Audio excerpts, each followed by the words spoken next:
m'appelle Eric Zipper, je suis colmarien, je travaille à Colmar où je dirige une petite entreprise qui fait de l'édition et de la communication et puis d'une autre partie qui fait de la communication de crise et du risk management. J'ai 50 ans, et je suis marié, je suis père de 2 enfants. Ce qui m'anime depuis des années, c'est tout ce qui tourne autour du secours, de la gestion opérationnelle. C'est le côté meneur de projet et coordinateur qui m'intéresse beaucoup. Et puis aussi tout le côté inventivité et créativité pour essayer de réfléchir dans des domaines où tout n'a pas encore été fait, dont par exemple le secours en milieu un peu particulier.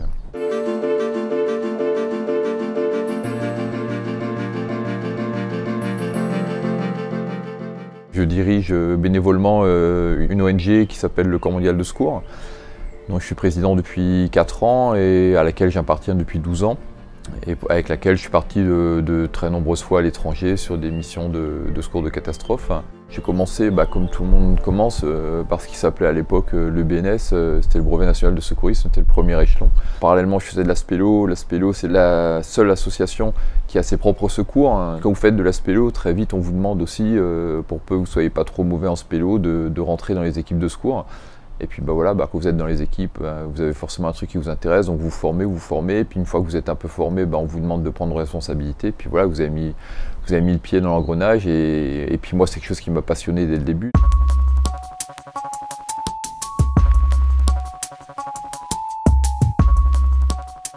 Le Corps mondial de secours intervient principalement à l'étranger, donc c'est très rare qu'on intervienne en France. Moi je suis intervenu une fois en France avec eux sur les inondations dans le sud de la France.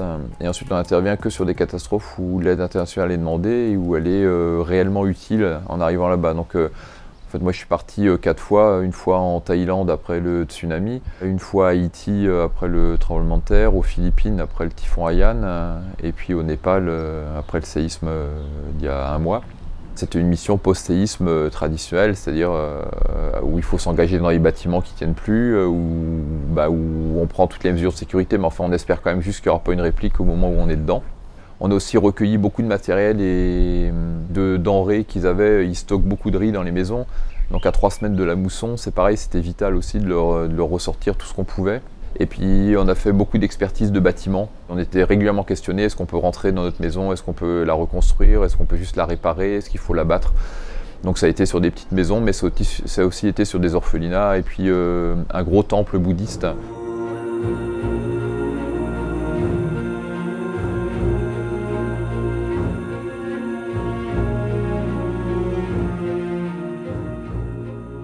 On se prend tous à peu près la même claque en arrivant, même si on est préparé. C'est vrai qu'on comprend tout de suite la détresse, on comprend tout de suite qu'il n'y a plus rien qui tient debout, on comprend que ça va être difficile aussi pour nous au niveau des équipes. Ça, je ne dirais pas qu'on s'y habitue, mais on arrive à le gérer de mieux en mieux au fur et à mesure des missions. Il y a toujours ces 24 heures où on essaye de prendre la mesure de ce qui se passe vraiment dans le pays. Est-ce que c'est vraiment un tremblement de terre majeur? Est-ce qu'il y a vraiment beaucoup de victimes? Est-ce que le pays va faire appel à l'aide internationale? Donc nous, dès le début, on a une cellule opérationnelle qui nous inscrit auprès de l'INSARAG, donc auprès de l'ONU, qui centralise les aides, et on attend la demande d'aide du pays, mais pendant ce temps, on ne reste pas sans rien faire non plus, on commence à regarder à peu près qui est disponible. Donc c'est des gens aussi qui sont prêts à partir, c'est-à-dire qu'ils ont déjà parlé de ça à leur employeur, ils ont leurs vaccins qui sont à jour, leurs passeports qui sont prêts, leurs affaires qui sont quasiment prêtes aussi. Il faut laisser tomber ses rendez-vous, il faut laisser tomber tout ça, mais il faut aussi du coup préparer la mission pour partir, et donc on n'a pas encore le temps d'aller chercher je sais pas, son savon de Marseille, sa crème solaire, c'est son produit anti-moustique. Donc c'est vrai que moi j'ai une caisse qui est prête où dedans je sais qu'en gros je vide ma caisse dans mon sac, plus quelques petites choses qu'il faut rajouter à chaque fois. Mais en gros, ouais, c'est toujours prêt pour que en fait la décision soit juste de dire ok, je peux partir pendant 10 jours de telle date à telle date et que le reste soit validé avant.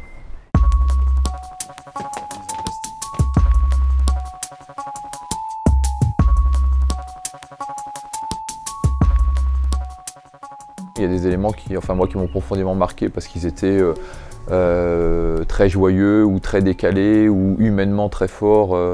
Je me souviens aussi à Haïti avoir eu un moment très triste où on avait sorti le corps d'un bébé de sous une maison. On attendait que la police de Jacmel vienne récupérer le corps. Et puis là, on a plein de petits gamins qui sont arrivés, qui avaient entre 8 et 10 ans, et qui sont venus parce qu'ils savaient qu'on était français et qui voulaient nous chanter Frère Jacques en français. Donc en fait, on a eu un moment où on a eu cette vingtaine de gamins qui ont chanté Frère Jacques en français au milieu des ruines. C'était une espèce de bulle qui nous a tous à l'époque, enfin même maintenant, en fait, c'était un souvenir qui est enfin, plein d'émotions.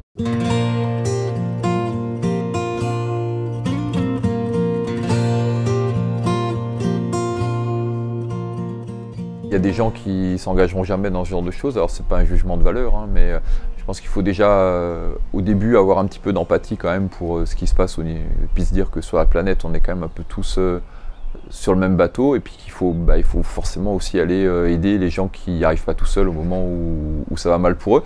L'immense différence entre la vie de tous les jours et la vie post-catastrophe, c'est qu'on n'a pas le temps de s'embarrasser de tas de choses que nous on a dans notre vie. On va au plus direct, c'est-à-dire là on joue des histoires de vie, de mort. Est-ce qu'on va aller au bon endroit au bon moment? Est-ce qu'on va s'engager aux endroits quand il le faut vraiment? Est-ce qu'on a pris les bonnes mesures de sécurité? On doit prendre des décisions très rapidement.